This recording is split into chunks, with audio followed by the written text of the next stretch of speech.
Hey guys, welcome back to my channel. My name is Mikhalo Ngalo. For those who don't know, if you're new, hi, welcome. I hope you're here to stay, and please hit that subscribe button.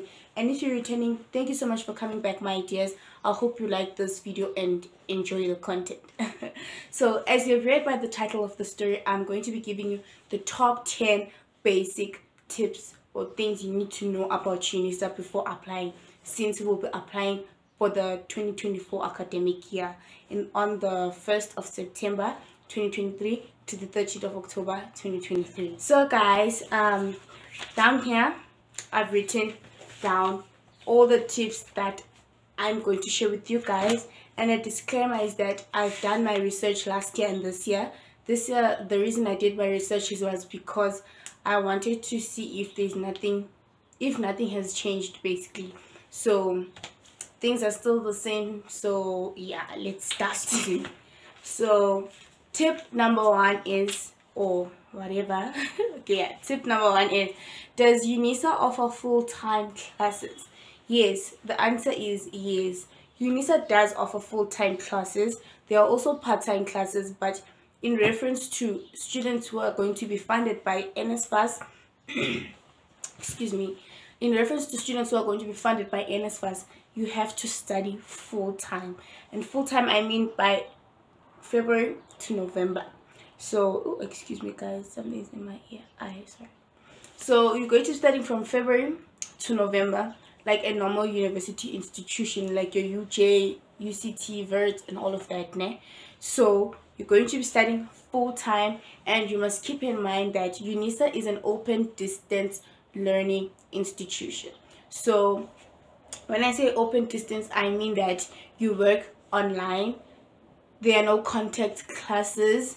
There's no lecturer that's going to stand in front of you in a lecture hall and tell you ABC. Rather, you receive study material. You receive study material that's going to actually guide you through the module that you have. You're going to receive a tutorial letter that's going to tell you all the content, all of the basic things that are going to be taking place in your module, right? And the assignments, everything in general. So there are no contact classes. You work on your own. Yes, you work on your own. You do receive study material though, and there are lecturers that can assist you. You can just email them or like create a group with like your module peers rather. So yeah. Tip number two is, does NSFAS pay accommodation for UNISA students? The answer is no. Oh, excuse me guys. The answer is no. NSFAS doesn't pay accommodation for UNISA students. Since I said that UNISA is an open distance learning institution, I mean that you work at home. You work at home, with the comfort of your own home. You don't go, there's no residence. You don't stay alone. You actually stay at home and study and do your things. So NSFAS does not pay for accommodation. Yes, you do receive certain allowances, a smaller yana fee and a once-off book allowance, but NSFAS does not pay accommodation. There is no accommodation at UNISA. There is no raise. You stay. Number three is UNISA a full-time institution? Yes, UNISA is a full-time institution. You can like complete a 4-year course degree. You can complete your 3-year courses, your high certificate, your diploma.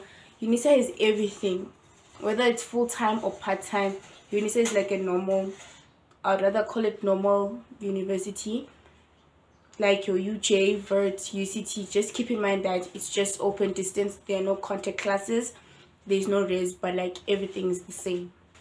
Tip number 4 is, okay, so this one is not rather like a question or anything, but like UNISA is the largest university by enrollment, right?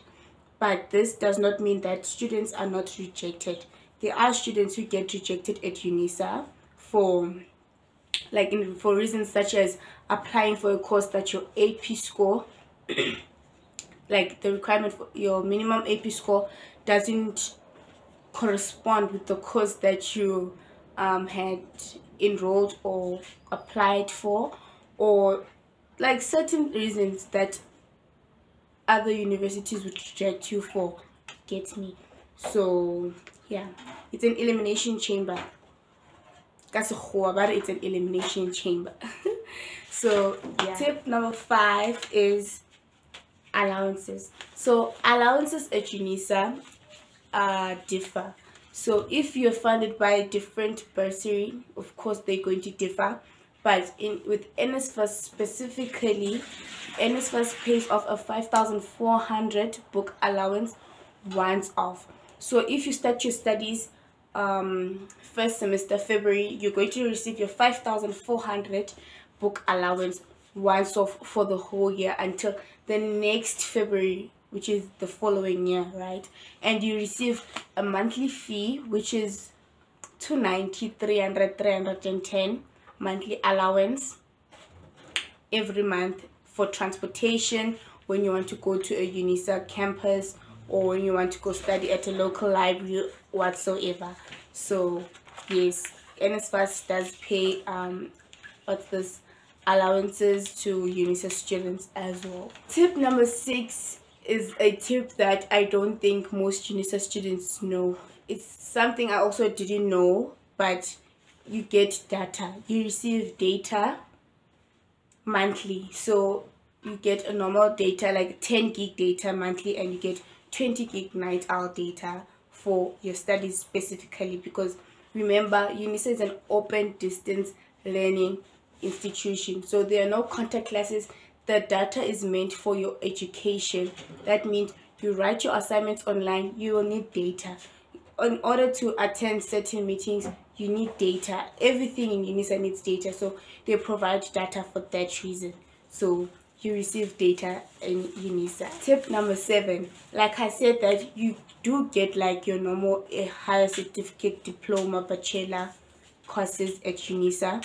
With a higher certificate, you need a minimum of 15 AP score with 40% in prerequisite subjects. And with prerequisite subjects, I mean your English, your maths, and your second language, and the specific subjects that are going to take you into that course. Like whether if you're doing physics and you want to do something in engineering, you have to have at least 40% in order to get there. If you're doing accounting, you have to have at least 40% in accounting in order to apply for a higher certificate. Number 8 is some diploma courses need plus or minus APS, AP score, but competition is high.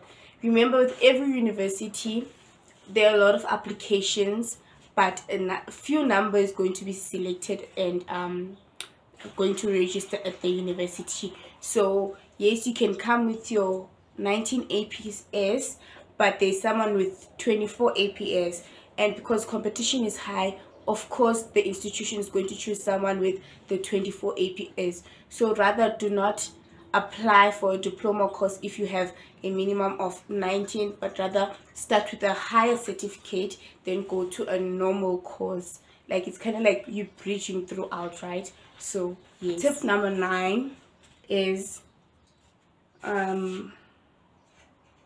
make some research about the course you wish to study, right? So in my case, with the course that I'm studying this year, is that I'd applied for 2 courses, right? One which I was fully aware of the rate of it, if there's going to be employment, and the second one which I'm doing now, it was just a random pick that I qualified for, right? And I got accepted for both of them. But when I made more research about the course that I'm currently doing, I fell in love with it, right? I saw that there is high chances of employment as compared to this other course that I applied for. So make research on the course you're going to apply for, and make sure that you are going to enjoy the course, because you'll be teaching yourself, you'll be learning alone. So you don't want to learn alone and teach yourself a course that you do not like, you do not enjoy, and because you'll fail, basically, because you'll fail if you do a course you do not want and like. So yeah. Tip number 10, last but not least, is that you must make sure you must make sure that you have all the necessary documents and an application fee before you apply at UNISA. So we all know that UNISA is opened for the academic year 2024 on the 1st of September 2023 to the 13th of October 2023. So before you apply, make sure you have your certified copy of ID, your guardians or parent or whoever ID. You have to have your matric certificate certified. But if you are a student, a matric student, and you're applying for next year, you must have your report, all your reports June, and your prelims. Make sure you pass your prelims. I know matrics are writing their prelims this season. Make sure you pass your prelims very well in order to be accepted at UNISA.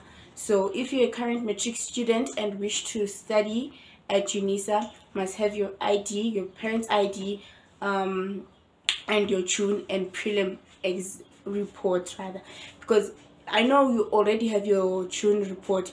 You're going to upload your June report. As soon as you get your prelims report, you're going to edit, and then your final report or your matric certificate will automatically reflect at UNISA's database. But if you already have a matric certificate, you're going to go and photocopy it and certify it and upload it to the UNISA website, your application thing basically. So thank you so much guys for tuning and reaching this far of the video. If you've reached this far, please leave some white hearts, because we're bringing pure love to all the UNISA all students who wish to study at UNISA. So thank you so much for tuning in. Please don't forget to like, comment, share, and subscribe for more videos. Bye. Good luck, by the way. Good luck. Bye.